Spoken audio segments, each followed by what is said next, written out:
Welcome back to another edition of the Half Court Press Podcast. I'm John Nyatawa, joined by Sam McKewon. There's plenty to get to, lots of headlines. We can talk recruiting, impressive performances in practice by a few Nebraska players, the excitement of the season for the Jays. The Nebraska Creighton game has been announced December 11th. That's on the books. But I think we probably have to start with the news of the day, and that is on Thursday, Creighton, its basketball program, announced that there have been multiple positive tests and the Jays are in shutdown mode. The first 3 games of the season are canceled, and we're kind of in wait-and-see mode to see what happens. And I'll get to Sioux Falls. I'm sorry. I'm not going to get – I actually have never been to South Dakota. Lived in Nebraska for like 11 years and never made the trip up north. So I was looking forward to it, even though it was like the hot spot for the virus in the United States at the moment. But I wanted to see the scene. I wanted to see what it was like. And I know the event organizers had done a lot to kind of bubble up the tournament setting a little bit. And they had a lot of plans for the court. And I was kind of curious to see what the Pentagon looked like in the middle of a pandemic, but not going to get that chance. I'm going to get into the nitty gritty with Creighton, but Sam, I just was kind of curious. You're a guy who's covered one sport in sort of a chaotic scene or a chaotic experience that college football has dealt with disruption since it began, and multiple start times for different conferences and different teams. So teams are playing each other with 2 games under their belt versus another team that has 0. And, you're prepping for a game and all of a sudden it gets canceled. So that's going to be the setup for college basketball. It's going to mimic what college football has dealt with. And I just wonder what your impression of that season has been and what you think maybe might be different or better or worse in college basketball. As the season now is 5 days away, the start of it. Yeah. So the one thing that I think you'll see is that in college football, teams have been having to put out fires all year. And by fires, I mean COVID-19 positive cases.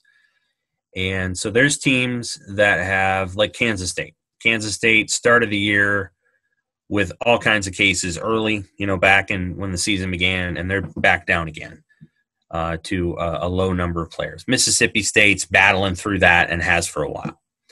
I think in college basketball, there's going to be one big fire per team, and once out, they'll play because, you're probably going to get most of the guys are going to kind of get it, and then they're going to be out for a couple of weeks, and then you're going to move forward. That would be what I would think would happen. But I also expect more teams to have fires. And by that, I mean, there's teams that have been able to play all season, and we really don't know how many cases they've had. There's been, I think Clemson has played every game that they were supposed to play, for example. There hasn't been any cancellations there, maybe like Boston College, NC State, because they haven't dipped below, the number. And I think in college basketball, when you have 4 guys get it, I mean, how can you play? Especially if it's 4 starters. That makes it really hard. So I think that's probably the biggest thing or biggest change. It does seem like the pot of gold at the end of the rainbow in college basketball is all the same. It's the same for everybody. It's the NCAA tournament. The NCAA is controlling that, and that can be a good and bad thing because, the NCAA is ultimately going to err on the side of great, abundant caution, whereas the college football playoffs probably just going to happen. They'll do whatever they got to do, but they'll make it work. And so I think that's probably the other concern is that the NCAA is just going to take for now we know they're going to do it in the state of Indiana, your old stomping grounds. And they're going to do it in Indianapolis. And I wouldn't surprise me if they play games at Mackey Arena and Assembly Hall and other places. Yeah, absolutely, obviously there. Yeah. But how many teams will it be? Will it be 64? Will it be 32? 68, the traditional amount with the play-in games. Like, do you have play-in games? That That's doesn't right. seem to even make sense. Need them? Do you really need to invite those extra teams for an extra couple days? Right. It kind of feels like, Sam, that the NCAA sort of is on a train to the tournament. Like, the train has left this, or it's going to leave the station November 25th on Wednesday when the season starts, and it's going. And if you are lucky enough to hang on, maybe you hop off for a little bit, but you can get back on, like, great. But I don't think it seems like the NCAA is doing nothing to slow that train down or to stop it. Like, it's starting and it's ending in Indianapolis. And if you can get there, great. But the NCAA is sort of like, look, we need to have this event at it during that window, if at all possible, during March, the traditional window for March Madness. So come with us if you can. If not, sorry, we'll see you next year. That's what it seems like anyway. Pretty much. And they want to be able to control the environment and make sure that the testing is everything they want it to be. And I'm sure there's some of these places where they're going to have it would do just a perfectly fine job of keeping everything safe. But that's the way they want to do it. And I guess I understand that. And yeah, and they may not do it for the women, which is weird because that means the NCAA would have to trust another city to conduct the whole event because they can't do the men's and women's tournament at the same time. That's right. The same city. So they'd have to do it. They'd have to trust some other city to do that. And I don't know that the NCAA wants to do that. So it's kind of an interesting situation. But I think college basketball is going to have a lot of interruptions. I think most teams will have games they miss eventually. Sooner or later, it's going to happen. But I think more. But everybody's kind of starting at the same time, and you're gonna get a lot of your big games in, and it'll feel a little bit different because the conferences are all on the same page, and so that part's good. That part is they're close on the same page. I don't know if they're necessarily closer, let's put it that way. Yeah, well, at least they plan to start at the same time or around the same date. I mean, the Big 12 football started in like September 4th, and Utah hasn't still played yet. So it's like, that's good.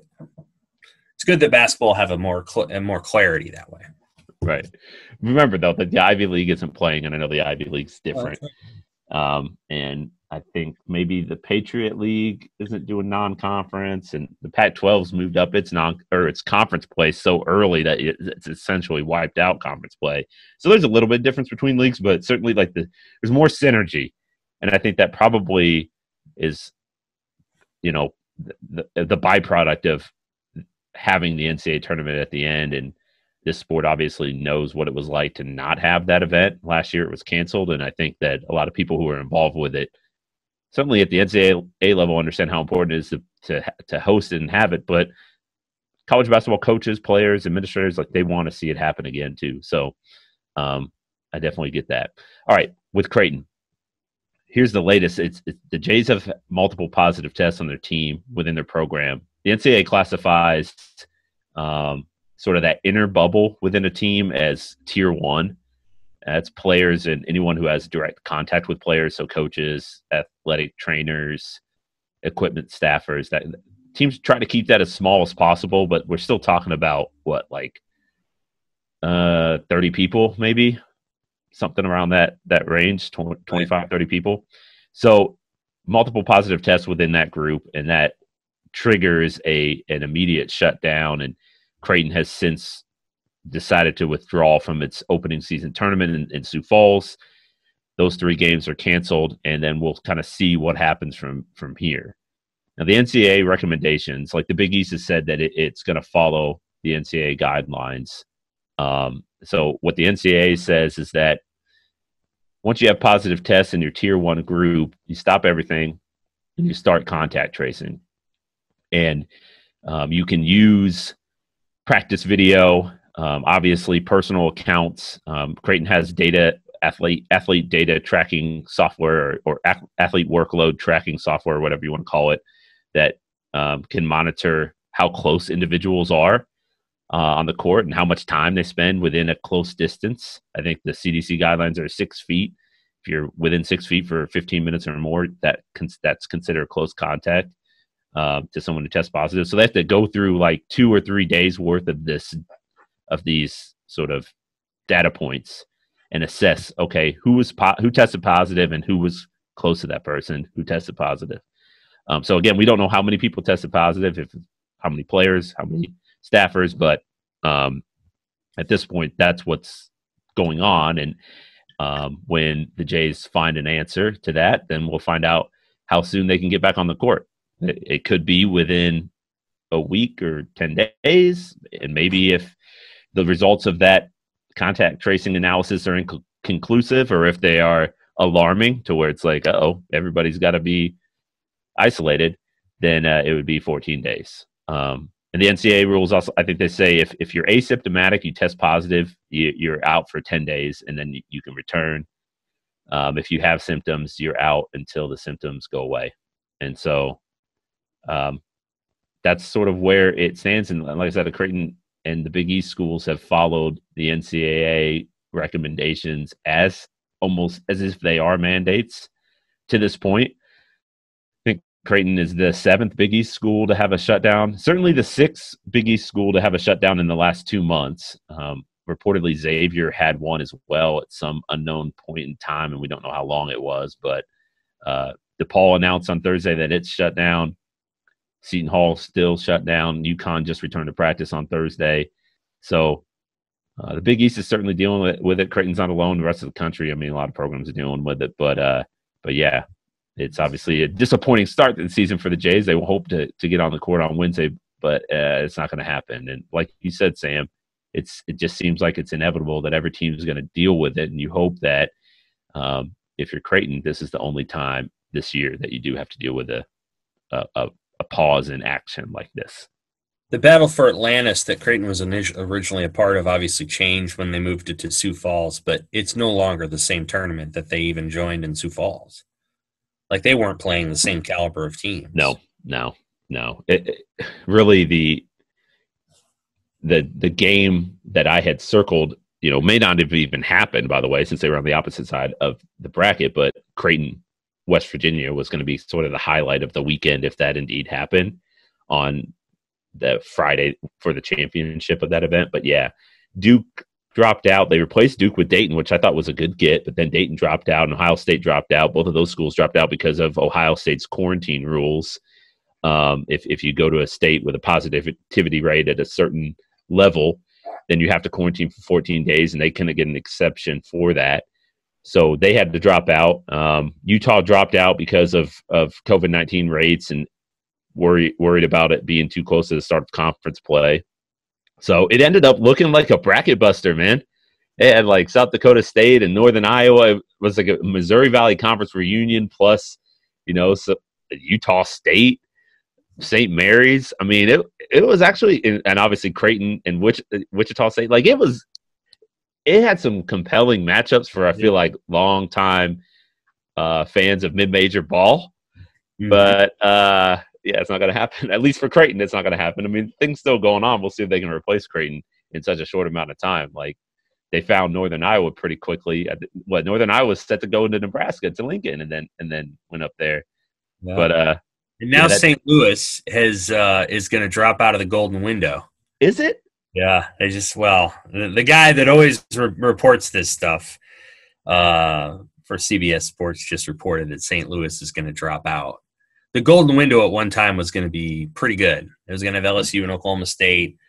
They were angling on some other really high-level teams. They thought they might get Kansas State at one time. And it has obviously dwindled down to this very different kind of thing. Any more opt-outs, and it might be a closed window.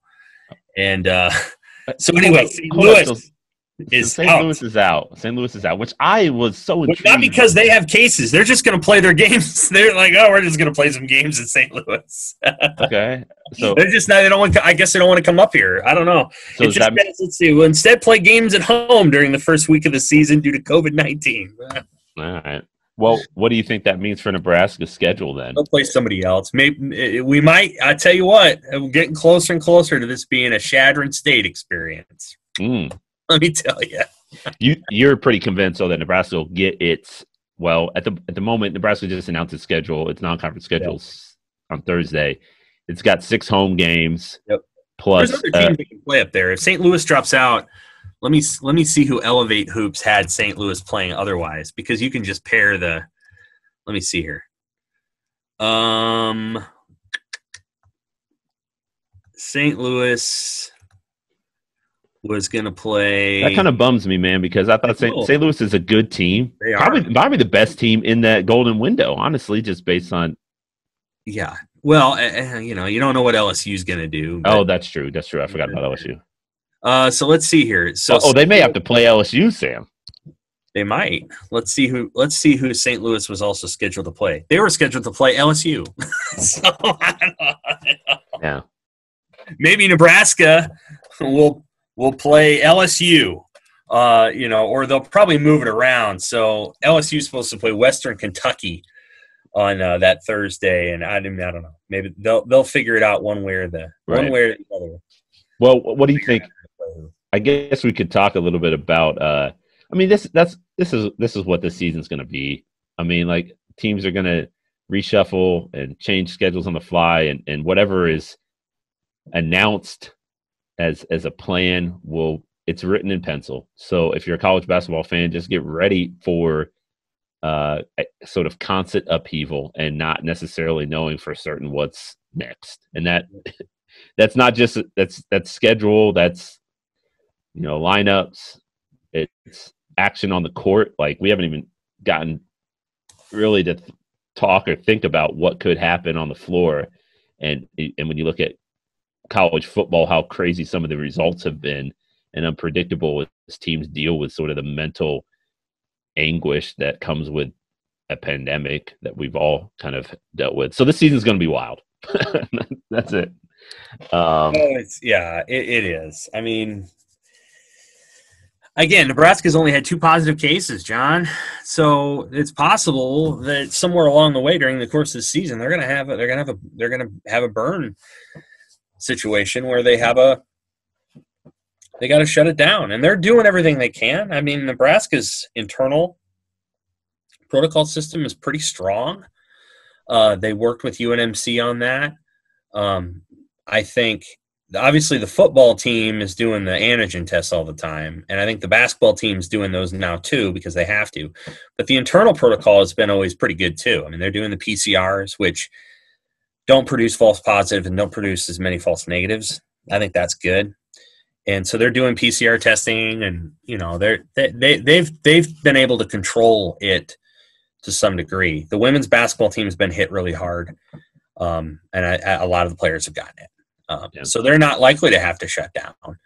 But that has absolutely gutted their practices because they've had times when they've only had 6 players in practice. And Amy's had a mask up the whole time, so Amy's been pretty proactive in that. But Nebraska's done a pretty good job, I think. But as Fred Hoiberg said in his press conference this week, was like, look, my buddy Tom Izzo contracted the virus, and he's as careful as anyone. No question. So we're at the point now in a lot of communities where, as careful as you are, like you could do everything right that the experts say, you could still end up testing positive. It's just the virus is. Well, you get it from your family.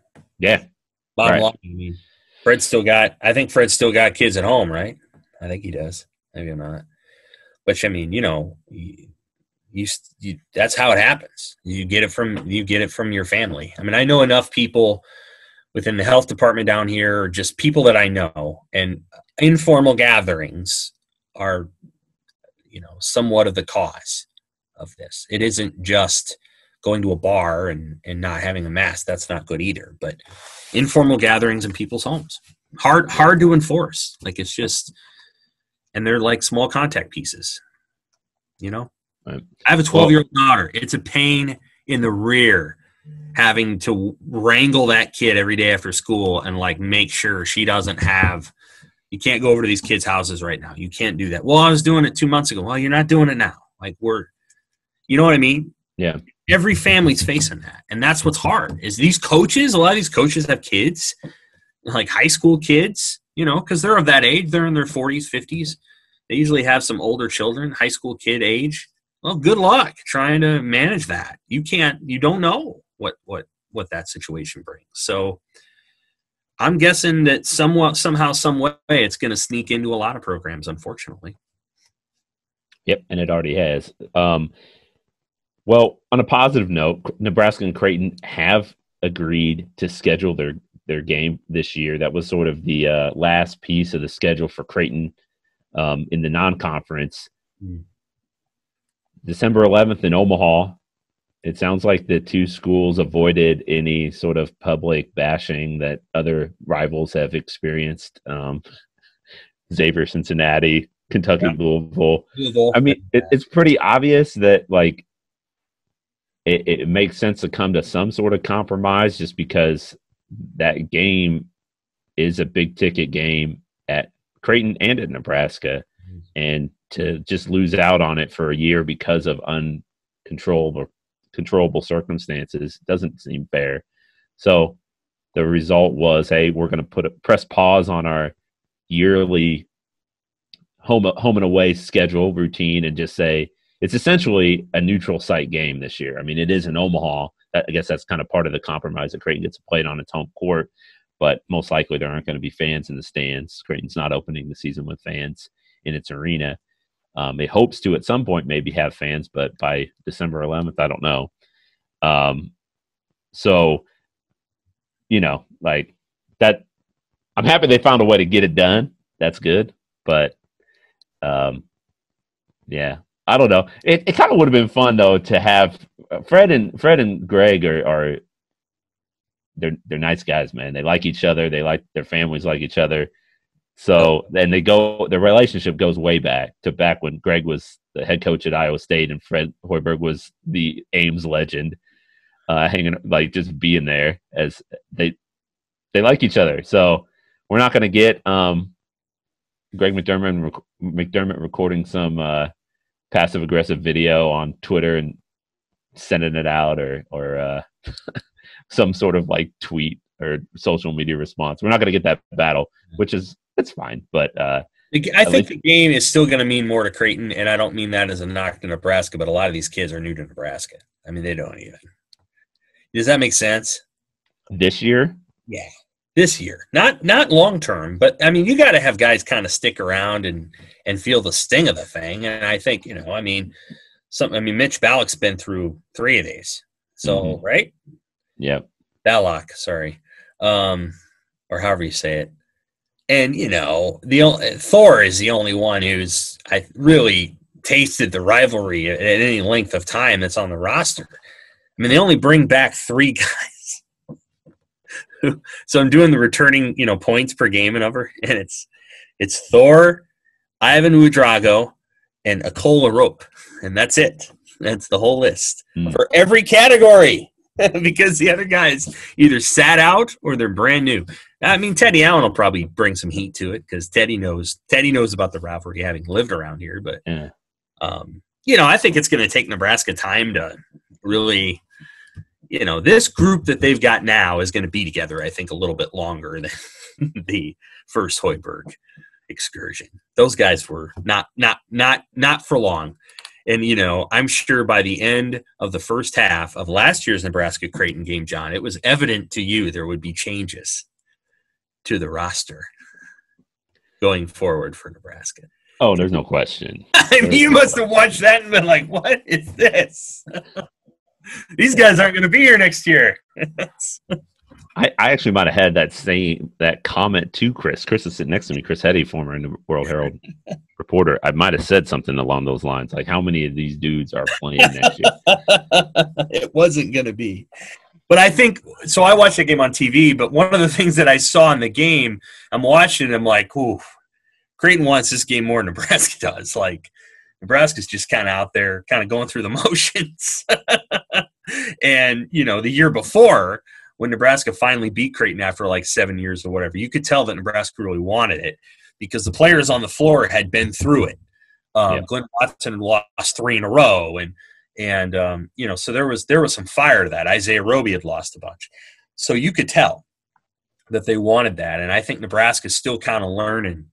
It takes time with players to build anger and rivalry and bitterness and spite, and that's not always easy to generate. That game, just as an aside, was actually one of the turning points for Creighton. This young group that's now old, or this group that's now together and older, when it was younger, going to Lincoln and losing that badly. I think they had a week off between their next game and Nebraska, and they really hit it hard on the practice floor. And a lot of the things that they worked on were, some of the things that the reasons why Nebraska won, as you said, the amount of effort that they showed when they played, diving after loose balls, wanting it more.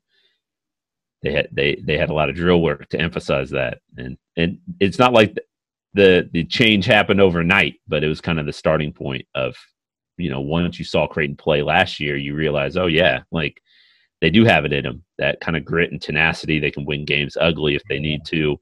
They're going to outwork you. I mean, they outworked 95% of the opponents they played last year. They were smaller, but they were tough. And a lot of the sort of genesis of that mentality actually started in Lincoln. So I guess I can credit the rival for that. Question for you. How is this a top 15 team? I think so. Yeah, I think so. They've got one of the best players in the country. They've got experience. They have all the pieces that they need to play their offense the way they wanted to. Like, they were third in the country in offensive efficiency last year, or adjusted offensive efficiency. Like, White, they could do that again.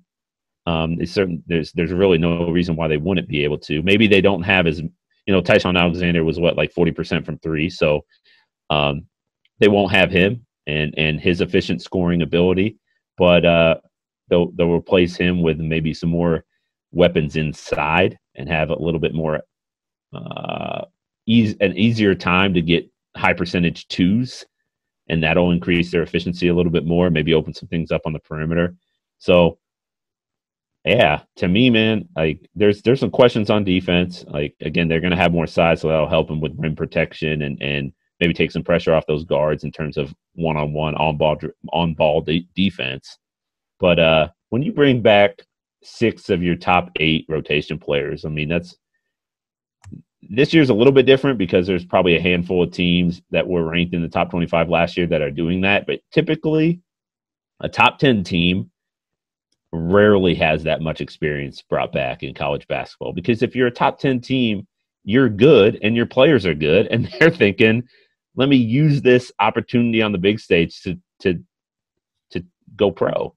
And typically you don't have that much firepower coming back. And so the Jays are one of a handful of teams this year that do, like Baylor, Wisconsin, Michigan State, Illinois. Oh, they're better. Creighton's better than Wisconsin. Wisconsin did that with smoke and mirrors. And sure. But what I'm saying is they're bringing back a lot, and where they finished last year compared to and what they're bringing back. I'm just saying that little blueprint. Yep. Creighton is one of the few teams that has that, and so again, I've said this before. They're going to look different. They're probably not going to play small ball as often, but they'll have a little bit more traditional lineup, and I think you'll see the return of that. The ball screen sort of roll to the rim, pressure on the rim with their big guys, opening things up on the perimeter as well. So, yeah, man, in my mind, I think they're a top 10 team. I think they're better than Wisconsin. I know that. Yeah. I don't know how Wisconsin ended up. Well, I know what they did. They got hot. Yeah, they got hot at the end. But no, like, I think that they've got. To me, like, I have a hard time coming up with reasons why they can't replicate what they did last year. And so they were top 10 team last year that shared the Big East title. All these guys within the program are going to improve. And while they lose Tyson Alexander, they add Antoine Jones, versatile transfer from Memphis. They got Ryan Kalkbrenner, a freshman who's really impressed the preseason camp. Jacob Epperson's coming back off injury. Sharif Mitchell's going to be better. And Marcus Zagorowski is going to be improved. Mitch Ballock. I mean, the wings, Denzel Mahoney and Damian Jefferson are going to elevate their games as well. So, yeah, I got them as a top 10 team, actually, Sam. Yeah. That's where I would slot them going into the year. So it's a lot of excitement, man. And I think that they're eager to kind of see where they're at. And we'll find that out. I mean, to me, the most interesting piece is Antoine Jones, because he's not necessarily like a score first guy, but he can do so many different things.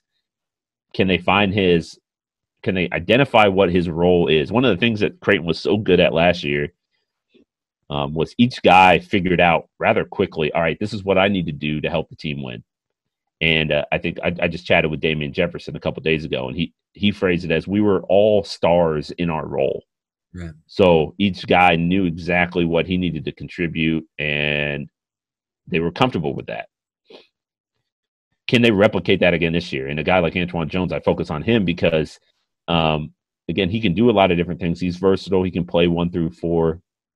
But what are they going to need from him? I don't even know if I know the answer to that at this moment.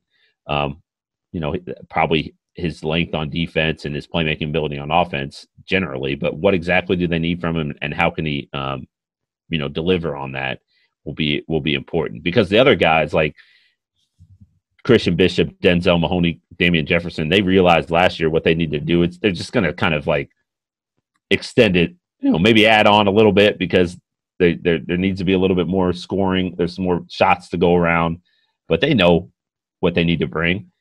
Antoine Jones, what does he do? How does he contribute? I think that to me he's kind of the X factor for me.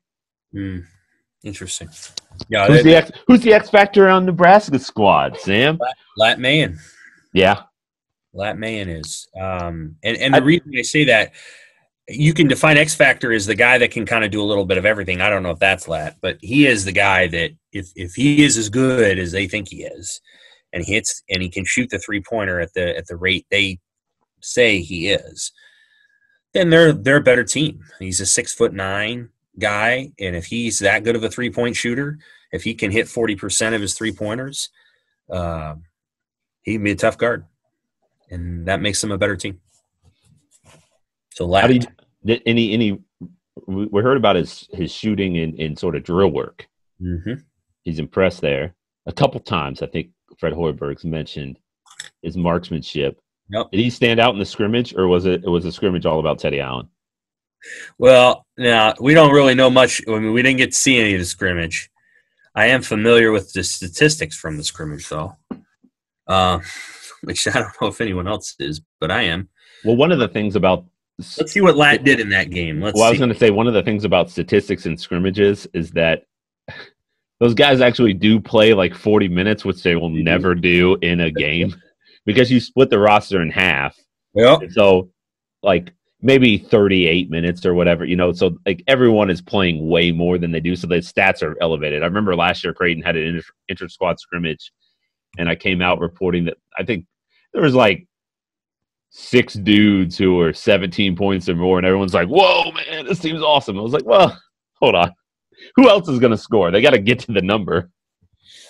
But yeah, Mayen, he took 9 trios and he made 2. So I don't. I mean, that's a game. You don't know.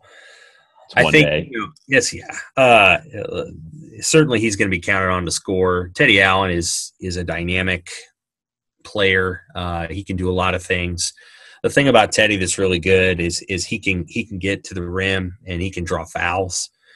I think that's an underrated ability. If you can draw fouls and make your free throws, and then sometimes finish, through the foul. I mean, you're just hurting a team in a bunch of different ways because you're putting fouls on them and you're putting their coach in a bind, all that. So he can do that. Mayen is obviously an X factor if he can hit the 3-pointer. Let's say he is, again, 30, even 35%. I mean, that changes you in a good way. McKewon is going to be a good player here. He's gritty. He's tough. He started for 2 seasons at Pittsburgh. He knows how to play big-time basketball. He probably doesn't have to score quite as much at Nebraska as I think he was at Pittsburgh. I think he was a double-digit scorer there. But he'll be able to play a lot of defense, and he'll be able to, he's just tough. And so I like that addition a lot. It's been underrated. Kobe Webster is really small. I mean, he's 6 foot, which in college basketball is pretty small. But he's fast, and I think he can run the offense at a very fast pace. And so I think whether he starts or whether he comes off the bench, I think people can envision a guy, let's say he does come off the bench, 6-7 minutes into the game. There's no drop off there. There's no, you want to start Trey McKewon, that's fine. You can do that. You're going to get a nice defensive boost at the start of the game. You bring in Webster, and he's flying around, and he can move, and he can really scoot. He can shoot the 3 pretty well, and that's almost like a whole different, that they might be able to go to a different gear when he's on the floor. So that's a nice curveball to have. those are the names that jump out. Oh, and Delano Benton, who, we'll have to see. I don't know what kind of game he's going to bring to the court. He's 6'9", he's 205, and he's a point guard. And he's not a big time 3-point shooter. He's a get to the rim. He's got he gets there nice. He works hard. That's what's scary to me a little bit about his game is just 6'9". If you're not able to get that, for teams to respect that jump shot, they can put quicker guards on you. Yes. To kind of neutralize your game a little bit to defensively, and they don't have to worry about, well, he'll shoot over you. But if he doesn't consistently hit that shot, it's just hard to know. Yeah, no, that's right. It's hard to know. So wait, let me see here. Mayen, McGowan's, Allen, Banton,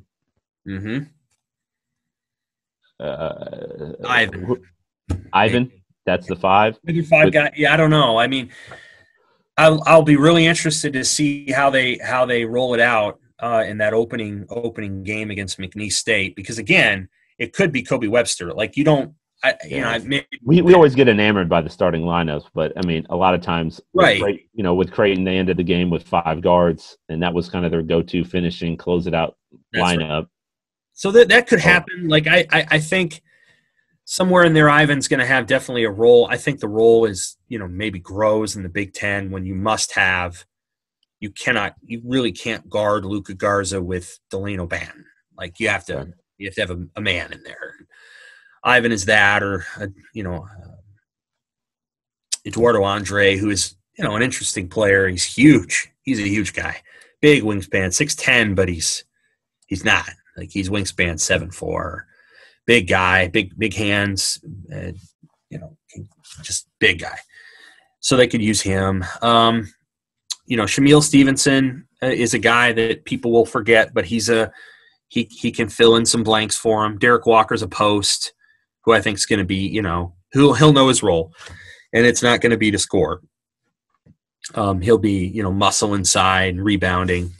I was just doing the roster guys today, but I mean that's a lot of it. I know I'm forgetting somebody in Thor, and Thor could start. I mean, he could. Certainly, the great thing about starting Thor is that Thor knows everything it needs to be known, and he plays hard. And so he sets a good tone early. And he can shoot, Sam. He can shoot. He can. He's proven that, at least. That's valuable. So it could be Teddy, Delano, Trey, Lat, Thor. Or you could put in Ivan. Or you could put in Kobe Webster for Trey McGowan's. Or you could put in Shamil Stevenson if you wanted to, for some reason. But I feel pretty good about it being Banton, McGowan's, Mayen, and Teddy Allen. Although Webster's right there too. It's just hard to tell what they do. Right. The tough part about this Nebraska basketball season is just that, and we kind of briefly touched on it, the Big Ten is so good that it's really going to be hard to get an accurate read of where they're at, because the league is, I mean, let me ask you this, Sam. If I gave you, I know COVID messes this whole scenario up, but let's say the NCAA tournament goes off COVID-free. If I gave you the field, are you taking the field or a Big Ten team to win the national title? The field. I'm going to take the field. Is that just because the Big Ten hasn't won a national title since Michigan State? No, it's 2000. The very best team in the Big Ten is most likely Iowa or Illinois, and I think they're going to fall short of a national title. That's my answer. Okay. If you put Illinois' players on Michigan State's team and you gave them Tom Izzo as a coach, I'd pick Michigan State. But I don't know that Brad Underwood is going to deliver a national championship. And I think Iowa's players are really good. There's something about Iowa where they get in big games, they have to prove that they won't choke. And they have. I mean, they've choked numerous times in the last 5 or 6 years in games they had to win and they didn't win. Yeah, they haven't been a good February and March team. sort of end of the season, finishing it out strong. They've a lot of times started well. So in 3 years, if Juwan Howard's still there, or maybe even if he isn't, Michigan's going to be a national title contender. The recruiting's been really good. Juwan Howard could go to the NBA if he wants. He may not want to right away. He may want to see this recruiting class through. They got a great one. Or he could leave and they'd bring back Beeline. I don't know. But Michigan's got great players coming through the pipeline, and they're gonna be the dominant team in this league very, very soon. If they can keep everybody healthy in there. So look out, Michigan's coming back. They're going to be good, and they were good when Beeline was there. Obviously, I mean they went to 2 Final Fours in the last 10 years. You played 2 national championship games. So you wrote this, I think, in your breakdown of the Big Ten schedule that Nebraska has, the slate that it's going to try to work its way through. That the Big Ten has 6 or 7 teams ranked in the top 25. 7. Yeah, and two of the teams that aren't ranked are Indiana and Purdue. Right. Sort of traditional top of the conference teams. Yep. So that's 9. It's going to be really challenging and especially to start the year. Why do you think the Big Ten has risen? I don't know if you just stepped onto the beat here, but well, I think so. If you go back 10 years, I mean, I'm a Big Ten guy. I grew up loving Big Ten basketball, but I really had to fight to find sort of debate talking points where I could say, like, the Big Ten's holding its own, right, as compared to the rest of the country or the top conferences in the country. Like, it wasn't at the Big East level, it wasn't at the ACC as much as I wanted it to be. But like last year and this year, Big Ten's the best basketball conference in the country, and it's not really close. What has changed, you think? If you're talking top to bottom, yes. I'm talking top to bottom. Yeah. Yeah.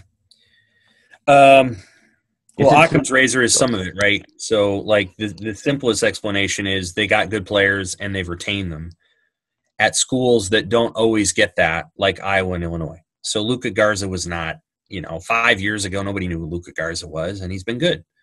And they kept him, Obviously, Luka understands that he's a different player in the NBA than he is in college, so he's gonna play it out. Keeping Iowa at Illinois was a big deal.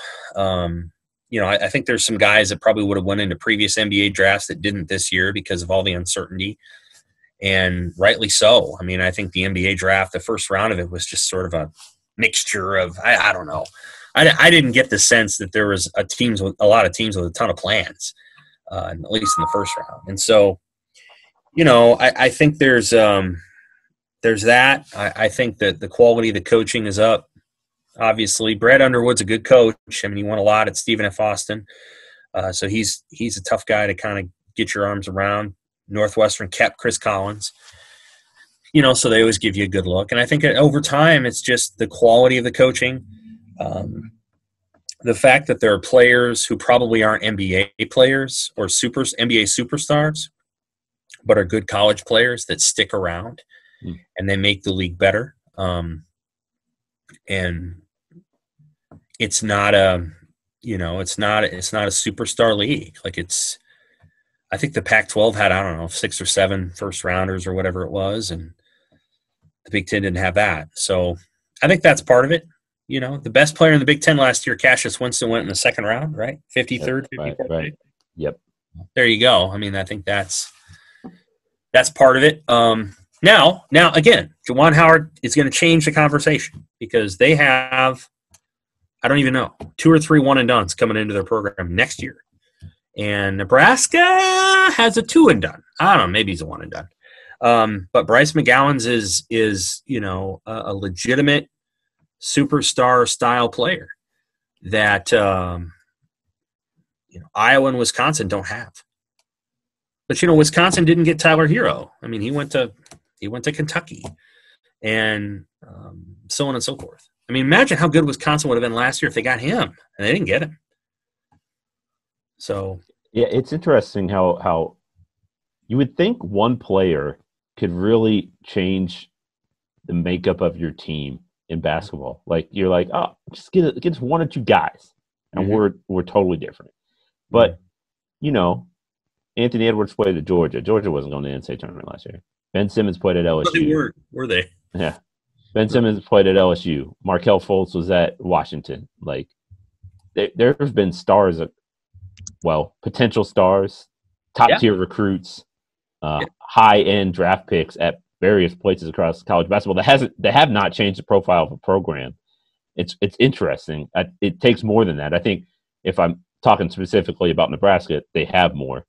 And Fred Hoiberg has obviously got a proven track record, so he'll get the best out of his guys. But I've just following college basketball a little bit, certainly looking at the draft, you're thinking like, man, why weren't some of these teams better with all the talent they have? Now, a lot of these picks are based on potential, and where they're at today is not where they're going to be at in 3 years, 4 years. With Tyler Hero, he's far improved today than he was when he was at Kentucky. But it does make you wonder a little bit about talent accumulation and how important is it to get, the guys that just because NBA scouts are drooling over a guy doesn't mean that you as a college program need to get him, because you can find maybe somebody who's a little bit under the radar that'll be in your program for 4 years that's going to be a great college player. Yeah. And I think the Big Ten's kind of followed that formula for the most part. And so is the Big East, actually. I think the Big East had 1 draft pick last year and 2 this year. But a ton of great players. Marcus Howard, Miles Powell, Tyshawn Alexander were 3 guys that went undrafted, and they had, legendary Big East careers. Yeah, careers. So let me ask college you, basketball is changing a little bit. It's weird the way that is, but because you're an NBA guy, right? You love the NBA. Yeah. And I like it. I don't love it. But it's my view that the NBA is so talented at this point that you're almost getting to the point where there's not a lot of room. Like, the guys are healthy. So long as guys are healthy and they stay in they have longevity, and the players from other parts of the world have gotten better, you're almost getting to the point where their guys aren't getting drafted because they're just not. It's not because they wouldn't have been good 20 years ago, but they're just too many good players now. Too many good players that, like, think about if you're a team that you use the draft as a way to sort of, it's kind of a guessing game. Let me go see if I can get a star, a Giannis. What did Giannis get drafted? 15th? Mm-hmm. 14 other teams are like, what were we doing? We can never have that happen again. And so everyone's going to the draft with that mindset of like, we can't miss on a Giannis. We can't miss, like, even Tyler Hero, even Devin Booker, like those guys, what was it, pick 13 or whatever. Heroes, I think he's going to He had a good bubble. Jamal Murray, what was he, like 9 or 10? Another good bubble guy. He played his. But teams are like, we can't miss on those dudes. And so they're willing to take a risk with the draft, knowing that there are so many other good players who will go undrafted. That pool is so large that if they miss, they can go find a guy. Phoenix goes and gets Tyshawn Alexander on a 2-way. They're like, well, if he doesn't work out, it doesn't work out. We didn't spend anything on him, but we think he's actually got a pretty high floor, so we think we know what to expect with him, and maybe down the road he can help us. Like, the view of the draft is totally different, and it's interesting too, Sam, because I feel like in college basketball we use the draft as an evaluator of how teams are doing, how programs are doing, how many draft picks did that team produce. Like, we give credit to Kentucky and Duke for getting their guys in the pros, but it's like that's it's just not a clear evaluator of where you stand as a college program anymore. And it's largely due to the way that NBA teams are evaluating and approaching the draft. So your point about the overload of talent, and teams, I feel like they feel like they can take risks because they have security blankets, knowing that they have guys that they can go to if indeed, a young 19-year-old doesn't work out that has been a bench player in college for his only year there, or a flashy point guard from Europe. Like, oh, well, we'll just get this undrafted Fred VanVleet, and he will be a monster. So, Yeah, the Lakers have Lakers had Alex Caruso on their roster. A dude who didn't, undrafted, who kind of had to grind, but then he found the role, and they were like, well, great, we'll add Alex Caruso. There's tons of Alex Carusos out there. So that's where they feel. That's what I mean about how I think maybe, I don't even 10, 15 years ago, there's just guys coming out and it was wise to. I just don't. I think kids. Now, it's nothing wrong with what Tyshawn Alexander did is understandable. He could probably play in Europe or whatever, or he can do what you're talking about. But there's some guys that I think probably should not go and probably should stay in college because. And the NIL thing will help. I think when that finally becomes reality, I think NIL will help keep these kids here because they'll make a little bit of money and it'll be a little bit better life. And, maybe they're not able to do all the things that they were going to do for their family, but they may not be able to do that anyway. It's getting harder and harder for college players to make that leap to the NBA because it's the most competitive roster spot in men's professional sports. It's so competitive. Like you can't, I'm thinking about, Klay Thompson is going to keep his role, I guess, because he is, but does he really he's going to miss 2 years and they got to pay him his money. But there's no guarantee that Klay, after he comes back from this, is going to play basketball at a high level again. He's going to get replaced because it's too competitive. It's just too good. And, I tell this to people, all the time because I don't like Kyrie Irving. I don't like his game. I don't like who he is as a person. He's going to be out of the league in 5 years. You watch. People won't want to put up with him, and they'll find somebody who has commensurate skills, and he'll be like, all right, just go away. It'll happen. And it happens all the time because the league is too good. There's just too many good players. And you can find, one-on-one hero ballers who will not be a pain in the rear off the court. So, and he's probably a Hall of Fame player, but at the same time, it's so hard to keep your spot in that league because the caliber of play is so high. Simultaneously, I feel like college basketball is going to get better because it's going to keep more of these kids, and we're going to get closer to what we used to have. The only difference will be that great college players often used to be great pro players, and that won't always be the case as much. Yeah, right. Well, before we leave, let's talk recruiting real quick because both programs that we cover are kind of in a sort of in a positive trend moment. Nebraska has obviously recruited its first 5-star. We talked a little bit about Bryce McGowan's.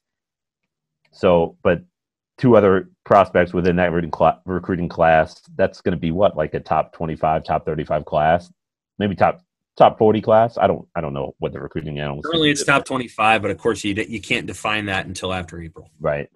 And meanwhile, Creighton is putting together a class that could be one of its best in recent history. They've already got 3 members of it. Ty Washington, a kid out of Arizona, combo guard, playmaker. He announced earlier this week that he's committed to Creighton. He's a top 100 kid. Honestly, according to the recruiting analysts who love his game, they've been impressed by what he's done in the last few months. His stock is going to rise even more from a recruiting ranking standpoint. He may end up being the highest rated recruit that Creighton's ever landed. At this point, he might be at this very moment, depending on where you look. So you got him. You pair him with a point guard who's tailor-made for the system in Ryan Nemhard, and a shooting guard, John Christophilus, who might be a diamond in the rough. We'll see. He seems to have a high floor because he can make jumpers at a really consistent high rate. And now the Jays, and they're not done. They're in on Mason Miller. He's decided between Indiana and Creighton. That decision could come very soon. 6'9" forward, the son of Mike Miller. You would have already had to sign, though, right? Right. He would have had if he was going to be in the early signing period, but I don't know. The weird thing about college basketball, Sam, is there traditionally aren't a lot of decommits. Now, who knows what this year could bring. But once he makes his decision, seems like it will be pretty firm. Gotcha. And Creighton hopes that he will pick the Jays because, I mean, he's another guy that fits their system really well. 6'9" guy, can shoot, put the ball on the floor. He's got some hops, has the NBA pedigree. So you think imagine what the Jays could do sort of with his development and where he could be in a couple years. It's really intriguing. So he'll decide if he joins. That adds another, obviously, 4-star talent to the recruiting class. And Creighton's still in the hunt for Hunter Salas, the 5-star combo guard here in Omaha. He's down to 8, 8 mostly blue bloods, and Iowa State and Creighton. So we'll see how long that recruiting process plays out, and whether or not the blue bloods ultimately win out. But just wanted to do a quick rundown of where Creighton stood on the recruiting scene. 2021 had to be a huge class for them. So far, they've done what they needed to do, but again, the work's not done. So we'll see how the Jays finish it out. And with Nebraska, man, I think the one thing that I was curious about, maybe we talked about this last time, was how Nebraska would approach the high school recruiting scene once the coaches got established and once they had an opportunity to figure out, all right, where do we want to go? What kind of program are we? And so this class was sort of their first experience with they were in a lengthy recruiting battle with the kid. What is Carter Witt, who ended up going to Wake Forest. Yep. But they got their 5-star and they got the big man out of the West Coast. So, right, Breedenbach. Yep. Yeah. So like that's what I was intrigued about this class, because I wonder, with the transfer model and the rules are changing and guys are going to be immediately eligible, it just seems kind of wild to think that you're going to build your program solely on transfers, because the door is going to be revolving at such a high rate if you do that, and you're going to have new guys coming into the rotation and not have that year. One of the benefits of this group that sat out last year is they kind of got an idea of what the culture is like, and now it's okay to add 1 or 2 pieces, but if you're talking about adding 6 pieces every year, what? But it needed some guys to build and develop, and that to me was important with this class, and they got it. So they did. Yeah, it's they really like Breedenbach, who's 6'9" and needs to put on a little weight. But if you watch his highlights, one of the best highlights of this guy is actually the highlight package of another player, Josh Christopher, who I think is going to Arizona State. Yep. So he played Mater Dei, and basically the whole game. And Wilhelm's in it a lot, which is good. And he's a high energy guy, big motor, can pass, can shoot, can finish at the rim. They just like his skill set. And I think if Fred Hoiberg likes your skill set and believes that you can contribute quickly, I don't think they're looking for like 3 or 4 year, like, this guy's going to, he'll be here in 4 years and he'll be good. They want you to be pretty quick with your contributions. They want you. And if you're out of high school, that's fine. They took a developmental guy in Ivan. That they did. Now he was 17 and he's gotten a lot better and he could get a lot better, and he's big. And in the Big Ten, you need a guy like that because, again, Luka Garza and whatever. But anyway, Breedenbach is a skilled player, skill big that they really appreciate and like, who's got a big motor, hustles, runs hard, can do some nice things. And then Kaishe Tamanaga is probably the best player from Japan right now, 3-point shooter, gets his shot off at a lot of different angles. And then there's Bryce McGowens, who they were going to recruit because Trey McGowens is on the team. So you get Trey, and you end up getting Bryce too. That was good. But what's fascinating about the two guys is they're different. Their games are different. So Trey is a alpha. He's downhill. He's physical. He's tough. He's a typical older brother. Bryce is a little bit younger, and he's more of a younger brother. And Trey shaped Bryce's game. He was tough on him growing up. And that happens sometimes. And so these guys would battle in the yard. And honestly, the guy that sharpened Bryce the most was his older brother.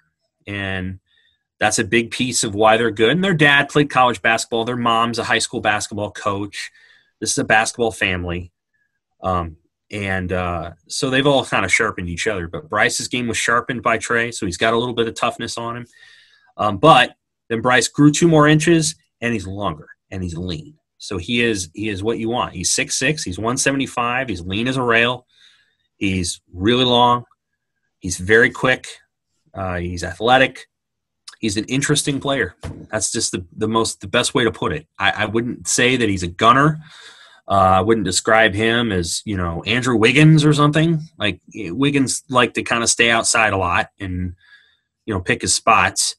But I think Bryce can play that kind of defense. But he also is he's a very aggressive player. So he likes having the ball in his hands. He's going to drive to the rim a lot. He's going to be an aggressive guy. He can pass it too. But they'll have to – again, he's a really special athlete. And so whenever you get a guy like that, you have to say, okay, how are we going to get this guy? How is this guy going to become the center of our team? Is he going to become a complementary piece to somebody else? And like everybody can tell how good he is, but he's only averaging, 10 points a game because he's picking his spots. Or is he going to come in and immediately be like a 17 or 18-point scorer who's doing everything? That'll be the big question when he comes in. I think his game reminds me a little bit of Alec Burks. Remember him? And I'd say there's some similarities to that, but he's not an easy comp. He's not De'Aaron Fox. He's not lightning fast and elegant, quite that elegant. But he's got some. Again, he's a long, lean, elegant player who is fast. All the things that they want out of an athlete, and he can defend. So it's a big deal to land him. It will help them. The best thing about getting this guy is they have 11 months to recruit off of it. So Bryce McKewon is not going to put on a jersey for Nebraska in a game until next November. So they can recruit Isaac Trout out of Grand Island for 11 months off of a 5-star. That's a pretty good deal. Yeah. And I'm so intrigued to see just based on everything that we've said about the Big Ten, college basketball in general, like getting older, and teams that have success tend to be more experienced, at least over the last couple of years, how the Michigan freshman, how a guy like Bryce McKewon, like how they do when they step into college basketball, and can they quickly make that transition to be like go-to guys, or does it take a little bit of time? We'll find that out. And we'll also find out what kind of recruiting momentum both Nebraska and Creighton can gain off their successes so far. As you mentioned, Sam, if we get a season, obviously both programs will be looking to use that to their advantage as well. Appreciate your time, man, as always. We'll be back again. Stay safe. You don't have to go to Sioux Falls, so. I will be making some Thanksgiving dinner. Oh, I'm ever. I don't know if pecan pie is on the menu. I know that's your go-to dessert. But we're buying one from the daughter of one of our preschool teachers who's becoming a baker. We're not going to make our own pecan pie. She's going to make it for us. So that'll be the highlight of your day. It will. But yeah, we appreciate everybody listening and watching. We'll be back again soon to talk some Husker and Jay's hoops. Thanks.